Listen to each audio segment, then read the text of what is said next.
Welcome to International Love Story, and thank you so much for listening. I'm honored to welcome Jessica in today's episode. Jessica and her husband Abhishek are living in India together with their two beautiful kids. She is originally from America, and Abhishek and Jessica got to know each other through mutual friends years ago. But this is a story she can tell better. What I love and what I really enjoyed about the talk we had is that Jessica was very open-minded. I could have talked to her for several hours because I just admire how she handles specific things and how she's raising her multicultural family in India. So one of the topics we're also going to talk about in the end is the non-profit organization Jessica and Abhishek are working for. And this non-profit organization is one of the reasons why they decided to move to India. I learned a lot in the little time we had. Jessica inspired me, and I'm sure you will be inspired as well.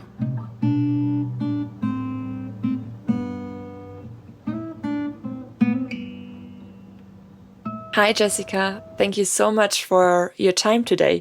Thank you, Christina. I am really glad to be on. I'm looking forward to talking with you. Me too. Thank you so much. And as I said before, you're currently living in India.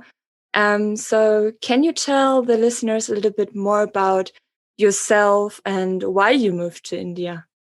Sure. So I am in internet marketing by trade, and I'm just kind of had worked in digital marketing for my career. I got an internship in India in 2006, and I had always wanted to work overseas. My dad is an international business. So I got an internship by chance in India, and I was hesitant, but I felt like this was the right next step for me.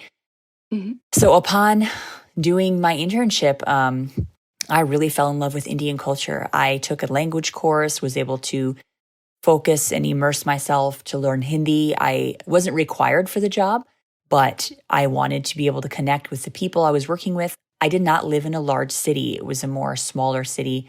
Actually, it was a Hindu holy city. So people were very traditional and not very urbanized, I guess you could say, which was wonderful. I loved the experience.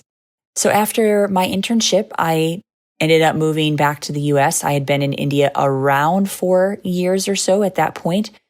And then I was volunteering with an organization in Chicago that helped recent South Asian immigrants to kind of get on their feet. And this other guy was also trying to volunteer with them, whose name was Abhishek, living in Indiana, and a friend introduced us and said, hey, this guy's wanting to do the same thing. Maybe you connect with him. We connected, and we just really liked each other from the beginning, had so many connections. And so I was in the U.S. at that point. He was also in the U.S. doing his master's degree. And we just connected, and we realized we had so many mutual friends already that we didn't know about, and became friends, and then slowly became something else.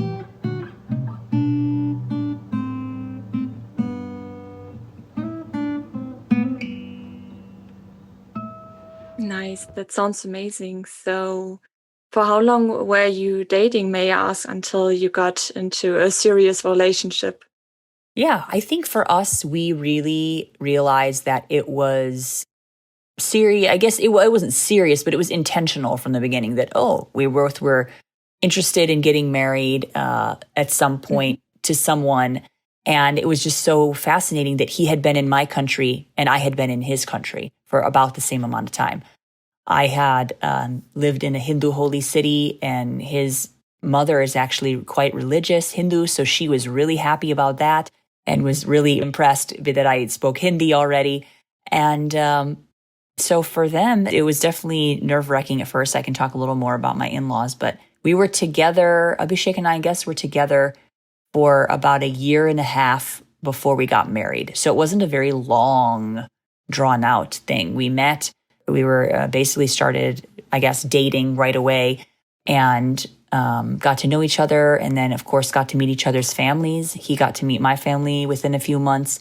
So my dad actually had a business trip in India coming up, and he had said, Jess, do you want me to go and meet your potential in-laws? I said, that would be great. So he actually went and met Abhishek's parents before I met them. Oh. So my father went and kind of did a little bit like a love to arranged marriage thing where he sat down with my in-laws and the elders of the family and thoro bahut chai pee liye. He just sat and drank tea with everyone and chalo nashta kiye, baat ke baat kiye. So he just kind of sat and talked with the elders, and it was really a sweet thing for him and really helped us finalize and seal the relationship for both sides. So both sides felt comfortable. So your family was very welcoming in the other way as well. So was no problem at all from the beginning? Or were there any issues? Yeah, that's a good question. For my family, there were not any objections. I think they were prepared for me to get married to an Indian. They saw how much I loved India. And anytime we would go somewhere, if I would see an Indian, this was when I was quite new in Hindi and I had just come back from India and I missed it. And so anytime I would see an Indian person that was speaking Hindi at the grocery store or something, I would go and talk to them. Oh, hello, and blah, blah, blah, blah. I would, Namaste, aap log kahan se hain? Main India mein rahi, 4 saal, blah, blah, blah. And I would start talking and people would just be blown away that this random suburban Chicago person was talking Hindi to them. So my parents realized that I was a little different at that point. That was no problem from my side. Now, his side, we had to be a little more careful. We had to go through the right channels. So we waited until we were serious enough that we were pretty sure we wanted to move forward, but where we weren't so serious that if his parents were totally against it, that we would be comfortable like considering breaking it off. So it was a fine line. Fortunately for us, Abhishek's cousin, who is several years older than him, got married to a non-Indian and actually an American guy, wonderful guy, the year before we did. So that was the first person in the whole family who had gone outside of getting married to an Indian person. So we'd had a few other non-arranged marriages in the family, but she was the first to like go completely outside of Indian group. That kind of helped to set things in a good direction. And then we just kind of slowly, we talked first to my sister-in-law, who is an elder sister of Abhishek. And then she told his parents, who then wanted to find out more. So it was kind of this, you can't, in my husband's family especially, you can't like talk directly to your parents about those kind of things that, hey, I want to get married to someone. It was like, whoa, that's just too much. So he told his sister and she told them. Then eventually I met her first. My dad met his parents. They all, felt really comfortable with the whole situation. And then we finalized our engagement.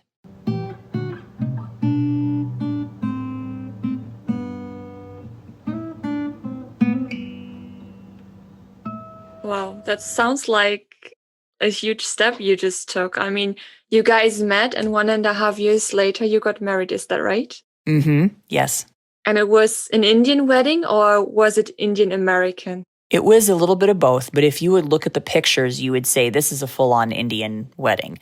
So we had the traditional sanskars, we had the traditional Bihari traditions, which is the state where my husband is from. So we had a lot of the traditions that he grew up with.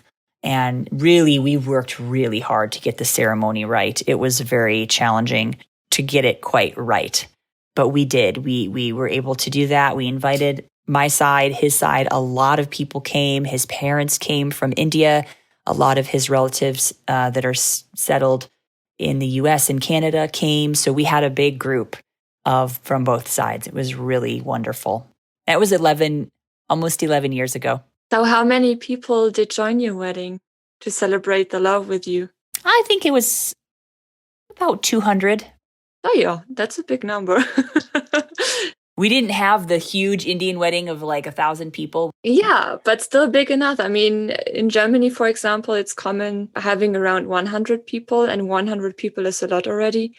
So, and I guess for Americans, it might be around the same. It's the same. Yeah. A good number of guests. And may I ask, did you plan the wedding? Did you plan it together? Did you had a wedding planner, or how did you arrange everything? This was 11 years ago, and I have seen so many more wedding planners and South Asian, American, or mixed Desi kind of planning people come up, or providers really come up. But then there was nothing. I actually was clipping pictures out of magazines of what kind of lehenga I wanted, what kind of look I wanted at the wedding. It was all us. So he and I together made all the decisions. And it was a little hard, I think, to communicate some of the things to my parents. I think my grandmother and my stepmother were a little upset that I didn't wear a white dress, but they got over it. They saw that that's what I really wanted. And my favorite color happens to be red. So, which is what I'm wearing today. What does I wear on my wedding day? So they kind of were like, if that's what you really want, fine. But they just felt a little bit sad that I didn't do the traditional thing. And by the time the wedding came around, they were fine. But it was hard at first. So when did you guys exactly get married? Which year? 2010. 2010. And you lived in the US at that time. We did. We got married in the Chicago area, lived in the US. So there are so many Indians here. So we were able to find a lot of the things that we needed, particular items for the wedding ceremony. We were able to find all of that stuff. We had even rented an Indian banquet hall for our reception. So they had Indian food. They had everything was kind of ready to go. Did you feel at any point that it was too much for you to handle? Because I can only imagine how much pressure it must have been at some point to basically bring two cultures together, two families together, or were you completely easygoing because you knew that after all it will be fine? No, we had a lot of stress. There were some moments where one of my bridesmaids stormed off, got out of my car when we were on the way, and left the the bachelorette party because it was so chaotic. Oh, God. One of my friends also told me, Jessica, this is the most chaotic wedding I've ever been a part of. And then one of Abhishek's relatives said, Jessica, this is the most organized wedding I've ever been a part of. So I thought, okay, so we've upset the Americans and we've impressed the Indians with our level of organization. I think we're on the right track here. This is just the happy medium. But it was definitely a challenge. There was a lot of stress. There was a lot of mistakes. But the goal was, in the end, as long as nobody hates me when this is done, that's my goal. And that was achieved. I didn't lose any relationships. Everyone still was happy with us. No one was offended deeply. And we got married and we had a wonderful time. So that was my goal.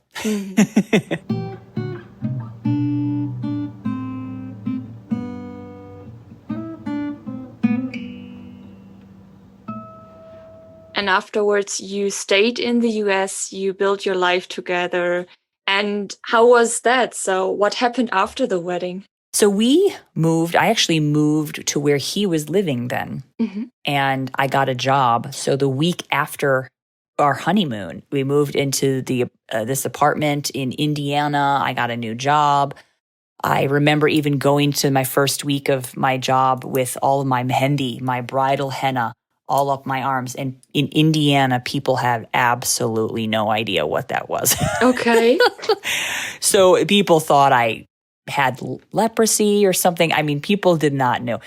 So we were a little bit off even from the beginning, according to the cultural standards there.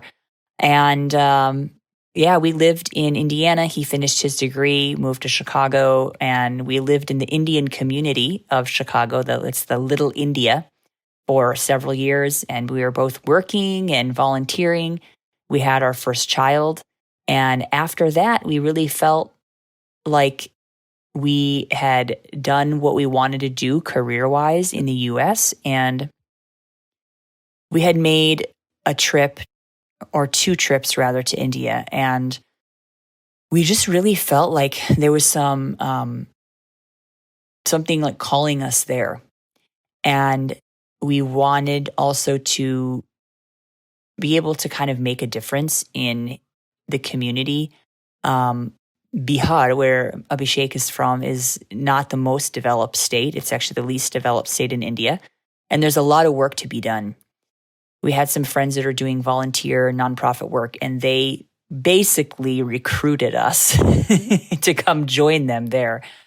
And so we slowly made that decision and decided that, yeah, we wanted to go ahead and make that decision and move to India. So that took about 1 year to get everything together, and we moved back in 2016. So 4 years ago, you moved back to India, to the it's not a city, it's a village, you could say so? Well, that's a that's a good question. It's a city of about 3 million. However, it feels like a village sometimes. We have now, in the last couple of years, we've gotten some coffee shops. There are really nice, pretty good malls there with like Indian clothes stores and things like that. There are restaurants and you can get Uber and taxis and things like that. But you also see buffaloes walking down the road. You're going to see, more so than any other part of India, you'll see goats, and you'll see people riding their bicycle rickshaws, and people, putting garbage inside the collecting garbage by the bicycle rickshaws and dumping it from one place to the next, and people selling fish on the street, just laying on the plastic mat, and they're fanning it to keep the flies off. Like, this is how we get our food, So it feels like a village in some ways, and many people are just one generation removed from the village where they grew up. My mother-in-law grew up in a village. She'd never ridden in a car till she was about 16 or 17 years old. It's an interesting mix. It's a very interesting place, and we're very thankful to be there.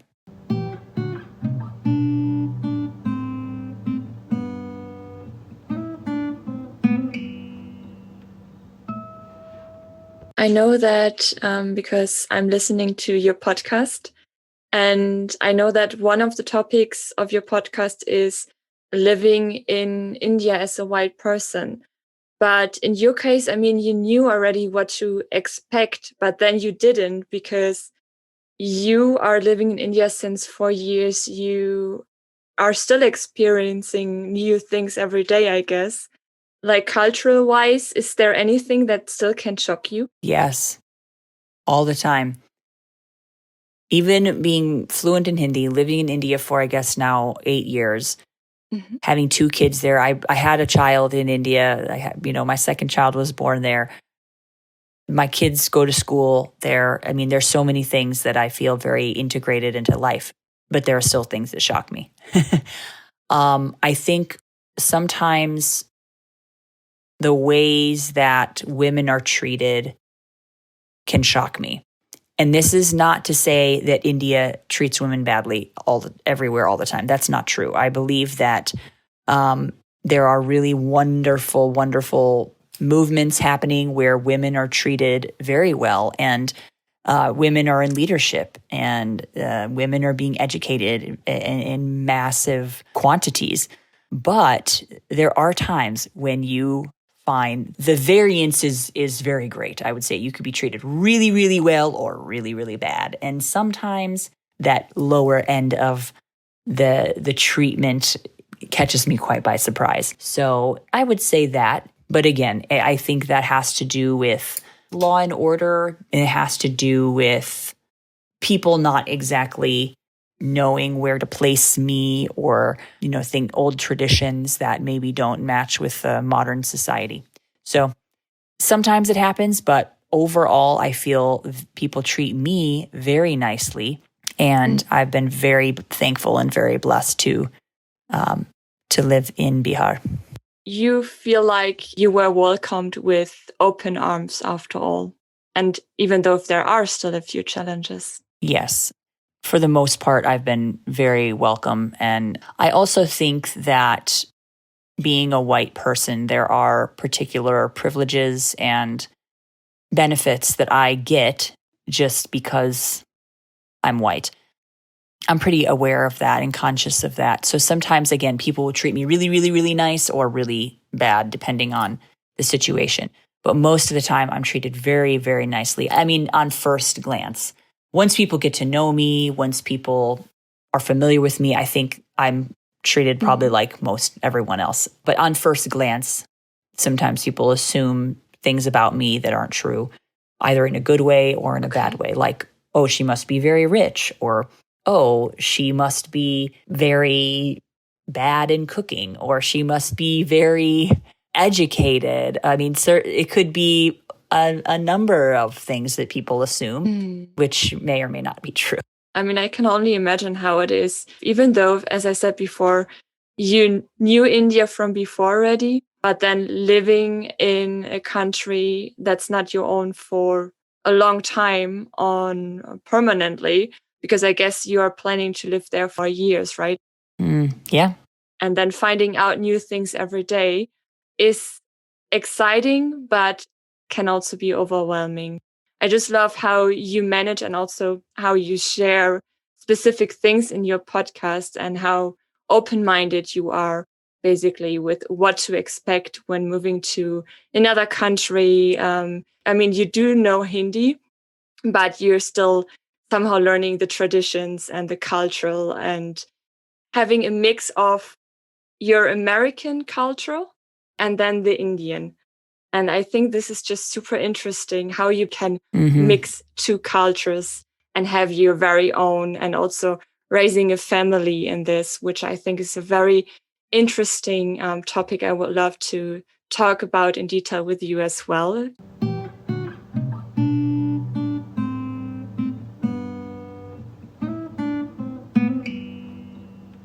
So you do have two beautiful kids now, and both of them were born in India, right? My son was born in the US, the 6-year-old, and he really likes to assert that he is American because he was born in America. And then my daughter was born in India, and she still doesn't have a concept of her identity yet. But it's so funny because she looks a little bit more like me. So she has more, I guess, Caucasian features in some ways. And so people look at her and you can tell that her mom is white. But my son, you wouldn't really be able to tell. He very much blends in school, and even when we're out, people don't necessarily take a second look at him. But it's funny because I think she identifies a little more, or she behaves a little bit more Bihari, like local language that she uses and the things she eats and things like that. But she actually looks more white. And your son says he's American. Yeah, he sometimes, I don't know. I think because people in school say, "Oh, you're American, you're American," so he's like, "Oh, I'm American," But here, people would probably say, "Oh, you're Indian." We're in the U.S. right now visiting my family, but we're heading back to India very soon. So maybe at the time of the posting of this, we'll probably be back in India. How is it raising two kids in a multicultural relationship? I think, I haven't done it in any other relationship. Can't really compare, but I think it's extremely challenging to really understand what are the motivations and what's your partner thinking about a certain situation. We recently are just going through a really difficult season with a couple of things with the kids, and with COVID and all of that. Of course, there's a lot of things that have changed, but we've noticed that in times of crisis, we both really grasp down to our original cultural identities. So I have a real desire to be free, and I don't want to feel trapped. And then, my husband is really concerned about other things, about family and his parents and things like that, where security and things that are important to him and important to the way he grew up. So it's very interesting. You just have to really press in and have good communication and ask where the other person is coming from, even when that person can't necessarily explain it themselves, to observe in the culture how do other people behave, and give your partner the benefit of the doubt that they're doing the best they can. It's not just them that's weird. There's something else going on behind the scenes. So also it sounds like you do rely on each other a lot. We both have our specialties, or I guess we both have our things that we are more concerned about than the other person. And my husband has very different instincts about things than I do. And we just have to learn to trust each other and really know that the other person is really doing the best they can. They have a different view. It's not right. It's not wrong. It's just different. And you have to kind of come at it from two different ways.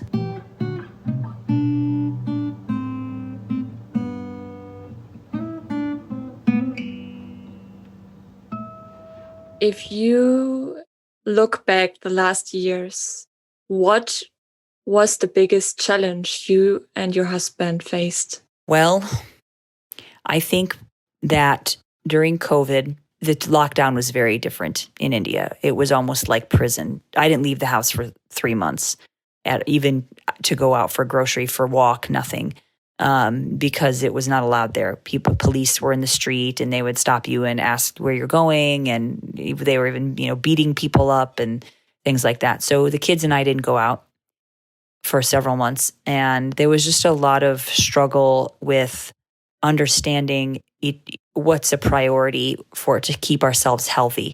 For me, I wanted to stay in India because I knew that it didn't make sense to get on a plane and come over to the US either at that point. And that we needed to be there for my in-laws. They were also there, and they're older. They were at risk. And our work was still going on, so we couldn't really leave in the middle of our work.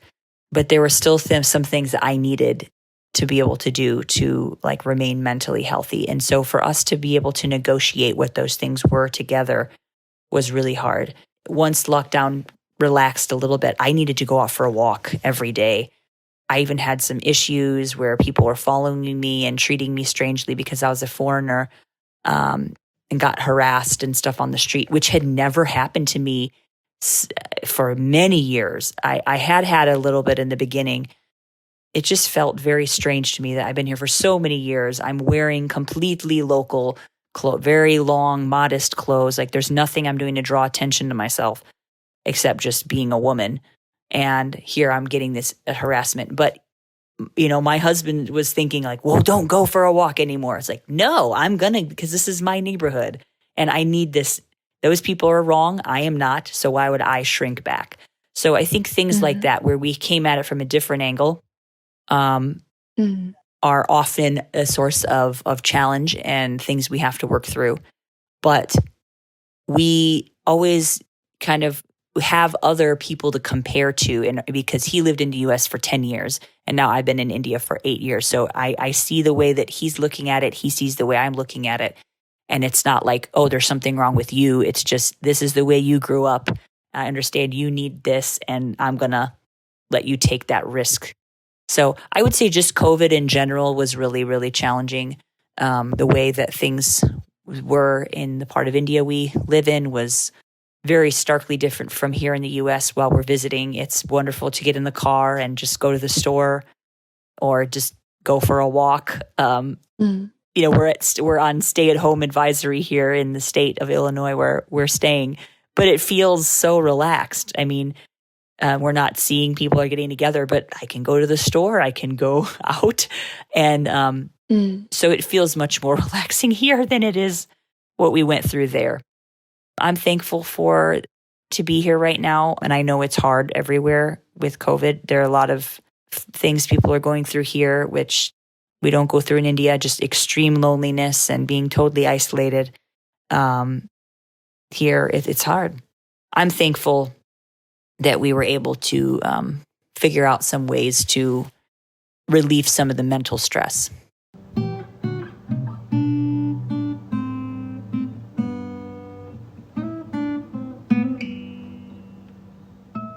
And what would your advice be in times like that?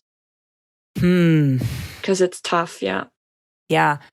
I would say, don't think that your way is the only right way, and try not to take it personally, and just really try to think the best of the other person. If you have a healthy, functional relationship where, you don't have like abuse or emotional abuse or things like that, I think you can kind of rely on your trust in the other person and say, hey, everyone around you and your community is behaving this way. And so it's normal that you would behave that way.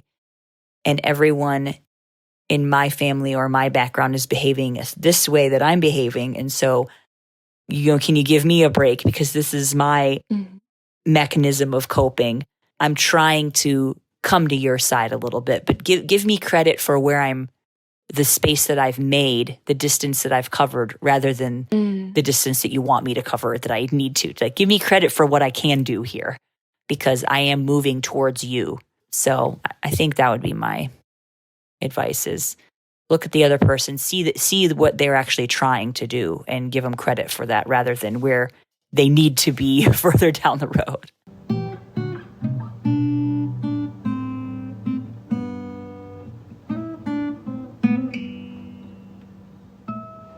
And you were mentioning in the beginning that in India you're working for a non-profit organization.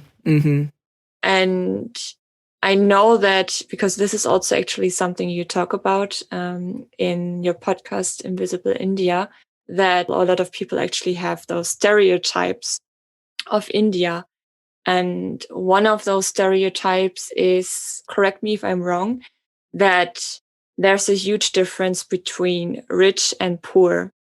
So I can only imagine that if that's the case, that those ones who are poor, that they have to suffer a lot right now. So how does that affect you? Because as you said, you're working for a nonprofit organization. I also know that your husband is quite active as well to support others who can't support themselves. Yes. Isn't this affecting you in a way as well? Yeah, I think that's a really astute observation. That's not something that I talk about a lot, but it shows that you're really listening in, and you really observe some of the nuances. Yeah, so I think in interacting with underprivileged people, it can be extremely overwhelming. And I think I did not grow up with this innate callous to be able to look at people begging on the street, or children taking a shower under a little faucet in on the train tracks. Like, that was something totally foreign to me, and just every time I would see it was just heartbreaking for the first several years. But you have to develop a sense of a thick skin and a sense of, I would say, almost callousness, not a hard-heartedness. I think that's different. But when you're walking, I would equate it as walking on a very rough terrain with bare feet. Everything's going to hurt at first, but the more you walk, the more you build up that resistance, and you're able to walk, and you're able to cope, and you're able to function. And I would equate it to that. Is there are days when I get a big piece of glass in my foot because I've seen something terrible, or we've encountered a terrible situation, which we're trying to help somebody. But you just have to give the time to let those things heal, and realize that you cannot fix the problems in any community. I've talked about too a little bit of like white saviorism.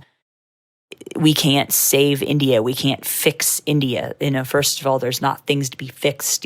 Society has their own ways of working things out, but I can assist where there's a clear need. And I really let Abhishek assess what those things are. I'm not very upfront about these as far as the face of our nonprofit work, but Abhishek and other local people really are the ones that are deciding what initiatives we're taking. And I just try to support and do everything I can. So I do a lot of the back work administrative stuff. And, just each day you have to be motivated to say, I can't help the 5,000 people that need help, but I can help 500 of them if we continue to keep the big picture in mind, and if we help 5 people each day.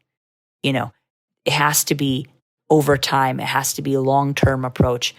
And that's where the real change in society comes, is one by one and face to face as much as you can. I mean, in these times you can't, but taking it slow and pacing yourself, I think, is the healthiest way that I've found.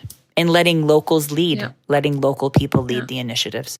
Let me phrase it differently. You're raising both kids in India, obviously. How do you teach them that there are social differences, for example? Because I guess that's also a very sensitive topic. Not every parent has to talk about, because, for example, in our case, we're living in Germany, so we're living in a bubble. We do have homeless people, but if anything, they could get support by government, so they don't have to be homeless. And in India, it's just a little bit different than here, if I could say it like that. So how do your kids react on that? To be honest, my kids have a very Indian type of view where they're used to seeing poverty. They're used to seeing that we cannot help everybody. They're used to seeing that we do make it a priority to help people when we can. So we don't really we don't lecture them about these things, but they see in action what's the way that we hope that they can help and serve people. And we do share with them when there's some things. We do shelter them from some of the things that happen. We lost several people that we were acquainted with during COVID.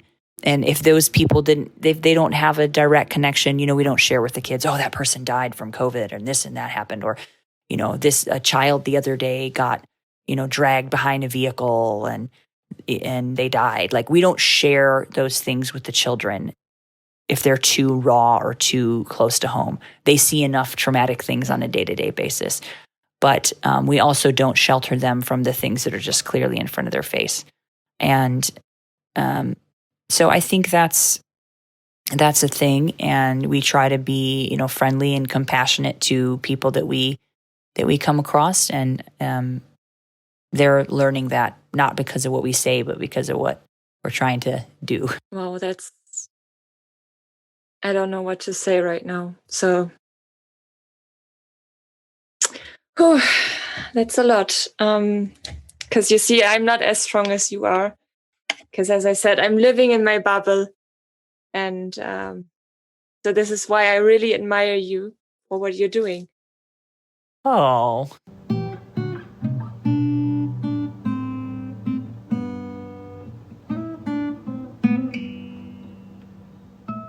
Okay. On a brighter note, you guys are living in India.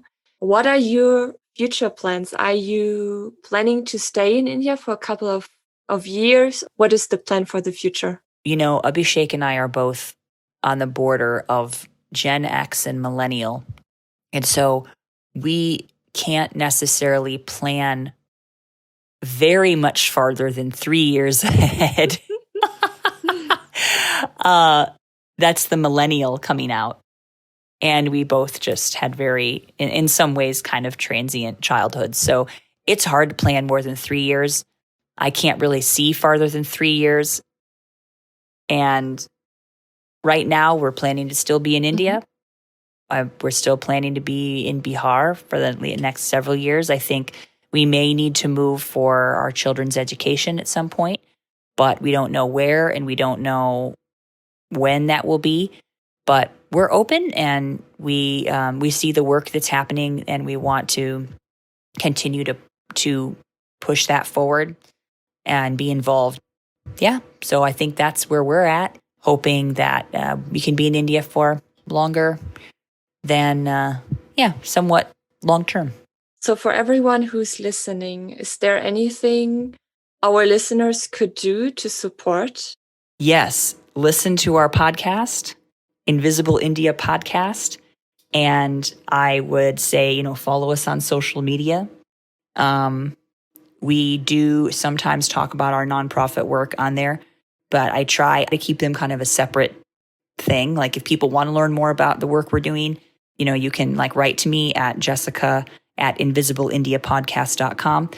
But really what my goal is with the podcast is exploring different ideas, talking about India, talking about some of the nuances of cross-cultural life. So if those are things that are interesting to you, then I would say listen into that. Of course, we have a YouTube channel and things like that as well. So Instagram, Facebook, TikTok are things that we're on, Twitter.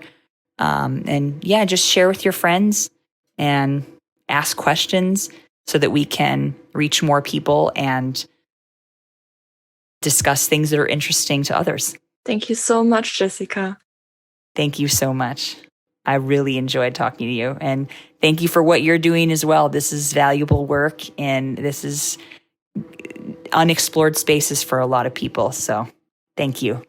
Thank you for listening to this episode. As mentioned, you will find the link of Invisible India in the side notes for you to check them out on Instagram, on Twitter, on YouTube, and of course their podcasts. They're doing great and valuable work. And if you'd like to, just follow us as well on Instagram or Facebook. It's International Love Story. And if you do have questions, feel free to ask anything. Feel free to ask us or feel free to ask Jessica. And if you like what we're doing, leave us some stars or a rating on wherever you're listening to our podcast. We hear each other soon. We hope you had an amazing holiday. 2020 is almost over. Next year, we will publish the next episode on the 12th of January in 2021. Take care and bye!